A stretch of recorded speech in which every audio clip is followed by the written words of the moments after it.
అందరికీ నమస్కారం. నేను హరిబాబు, తెలంగాణ హైకోర్టులో అడ్వకేట్‌గా ప్రాక్టీస్ చేస్తున్నాను.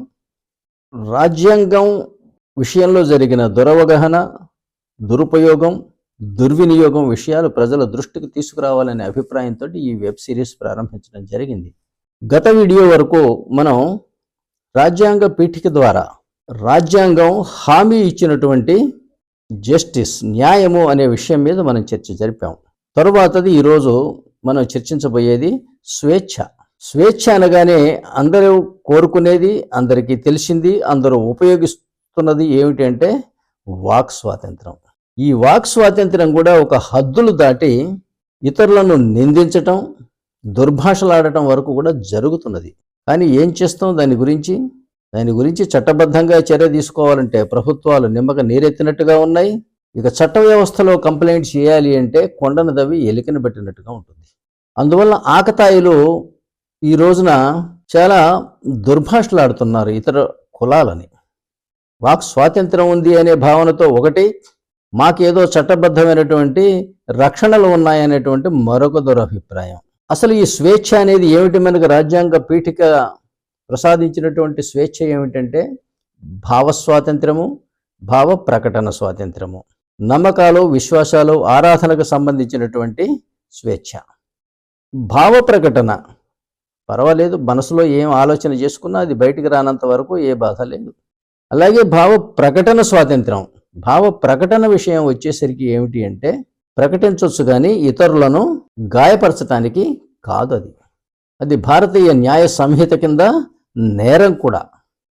కానీ భారతదేశంలో నేరారోపణ చేయాలన్నా, నేర నిరూపణ చేయాలన్నా ముందుగా మన జీవితం సగం వృధా అవుతుంది.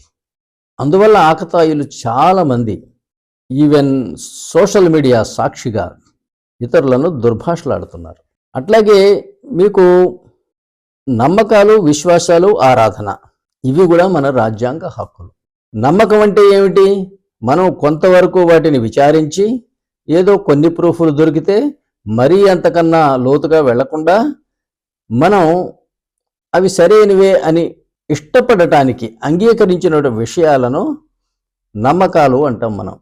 కానీ విశ్వాసాలు ఉన్నాయనుకోండి, విశ్వాసము అంటే ఏమిటి అంటే అసలు పరీక్షకు పెట్టడానికి మనం సిద్ధంగా ఉండము. అవి తప్ప ఒప్ప అనేది ఆలోచించడానికి మనం సిద్ధంగా లేము. వాటిని తూచా తప్పక అమలుపరచడానికి, అవి ఎన్ని వాస్తవములని నమ్మటానికి మనం సిద్ధపడిన విషయాలను విశ్వాసాలు అంటాం. ఇక ఆరాధన అంటే ఏమిటి? ఆరాధన అనేది ఒక ప్రాసెస్. విగ్రహాల అలంకరణ కావచ్చు, పూజ చేసే విధి విధానాలు కావచ్చు, అది ఒక ప్రాసెస్. అంటే మీరు పూర్తిగా విచారించకుండానైనా సరే మీరు సరి అయినవి అనే నమ్మకాలను, అసలు వాటి వాస్తవికతను పరీక్షకు పెట్టడానికి మీరు సిద్ధపడని విశ్వాసాలను, మీరు ఆచరించే ఆరాధనా విధానాలను, ఇవి రాజ్యాంగ హక్కులై ఉండగా వీటి మీద ఎవరైనా నోరు పారేసుకోవడం అనేది రాజ్యాంగ నేరం. అట్లాగే వాటిని సరిగా అమలు చేయలేకపోవటం, వాటిని అరికట్టలేకపోవటం ఇది ప్రభుత్వ అసమర్థత లేదా ప్రభుత్వ నేరస్థత. రాజ్యాంగంలో రాసుకొని పైగా అవి హామీలు. అందులో ఏముంటుంది? To secure to it's people justice, Liberty, equality. Security అంటే అవి ఇచ్చి తీరాలి. కానీ ఇవి యథేచ్ఛగా ఇవాళ దుర్వినియోగానికి గురవుతూ ఉన్నాయి. వాస్తవానికి మరి కొంతమందిని చూస్తున్నాను, భారతీయ సనాతన ధర్మాన్ని, దైవీ భావనలను, వాటిని అనుసరించేటువంటి ప్రజలను యథేచ్ఛగా విమర్శిస్తున్నారు. ముఖ్యంగా వాటి ప్రచారం చేసి ఆచరింపజేసే బ్రాహ్మణ కులాన్ని ముఖ్యంగా నిందించడం జరుగుతున్నది. కొన్ని ముఖ్యమైనటువంటి కులాలకు సంబంధించిన యూట్యూబర్స్. కానీ వాళ్ళకి తెలియని విషయం ఏమిటి అంటే ఇవాళ ఉద్యోగాల్లో రిజర్వేషన్ నెహ్రూ పెట్టాడు మొదటి రాజ్యాంగ సవరణ ద్వారా. రాజకీయాల్లో రిజర్వేషన్ పివి నరసింహారావు గారు పెట్టారు. కానీ ఇది వాళ్ళలో ఎంతమందికి తెలుసు? ఈ రాజ్యాంగ పరిజ్ఞానం లేదు, పరిజ్ఞానం ఉన్నవాడికి విశ్వాసము లేదు. ఇది ముఖ్యంగా ఎందుకు జరుగుతున్నది అంటే కొత్తగా మతం మారిన వాళ్ళకి మాతృమతం మీద అక్కసు ఎక్కువ. అదే ఇతర మతాలలో పుట్టి పెరిగినటువంటి వాళ్ళకి అలాంటి భావనలు ఉండవు. ఇవాళ మనం చూస్తున్నాం అన్ని దేశాల్లో, ఇస్లామిక్ దేశాల్లో, క్రిస్టియన్ దేశాల్లో భారతీయులకు ఆదరణ లేదా? మొన్న అబుదాబీనా ఒక యుఏఈ 23 ఎకరాల జాగా ఇచ్చి అక్కడ వెంకటేశ్వర స్వామి దేవాలయం కట్టడానికి సహకరించాడు అక్కడి రాజు. వాళ్ళకి లేదు. ఇవి ముఖ్యంగా ఏంటంటే, ఈ దరిద్రం అనేది ఏంటంటే ముఖ్యంగా దరిద్ర దేశాల్లో ఉంది. అభివృద్ధి చెందుతున్న దేశాలైనటువంటి ఇండియా, పాకిస్తాన్, బంగ్లాదేశ్ ఇలాంటి దేశాలలో మాత్రమే ఈ భావనలు ఉన్నాయి. ఎందుకు అంటే సరైన రాజనీతి పరిపక్వత లేక రాజకీయ నాయకులు మద్దతు కోసం ప్రజలని మతం పేరుతోటి రెచ్చగొడుతూ ఉంటారు. అందువల్ల ఈ థర్డ్ వరల్డ్ కంట్రీస్లో మాత్రమే ఇలా జరుగుతున్నది. వాస్తవానికి అన్ని మతాల వాళ్ళు కూడా, ముఖ్యంగా నేను చెప్పినటువంటి ఇండియన్ కంట్రీస్, వీళ్ళందరూ కూడా ఏంటంటే ఎప్పుడో ఒకప్పుడు బ్లడ్ రిలేటివ్స్.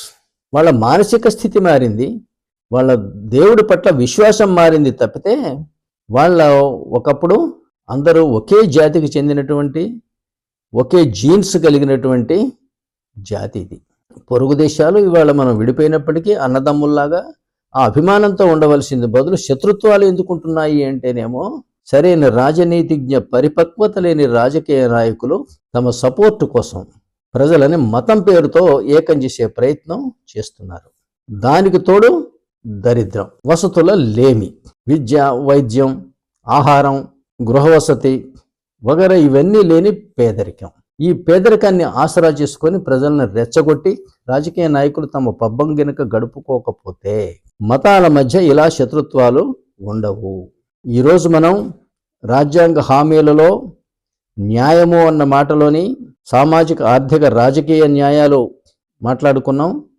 ఇప్పుడు స్వేచ్ఛ, భావ స్వేచ్ఛ, భావ ప్రకటన స్వేచ్ఛ, నమ్మకాలు, విశ్వాసాలు, ఆరాధనకు సంబంధించినటువంటి స్వేచ్ఛను గురించి మాట్లాడుకున్నాం.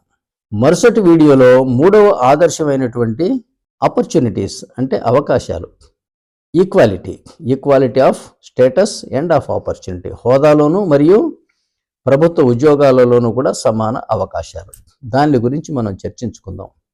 మిమ్మల్ని ముఖ్యంగా కోరేది ఏమిటంటే ఈ ఛానల్ పేరు హరి బాబు ఈ అడ్వకేట్.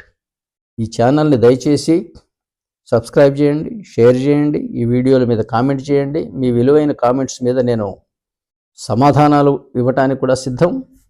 మీరు, నేను, మనందరం కలిసి భారత రాజ్యాంగ నిజస్వరూపాన్ని భారత ప్రజలకు అందజేద్దామనేది నా కోరిక. సెలవు.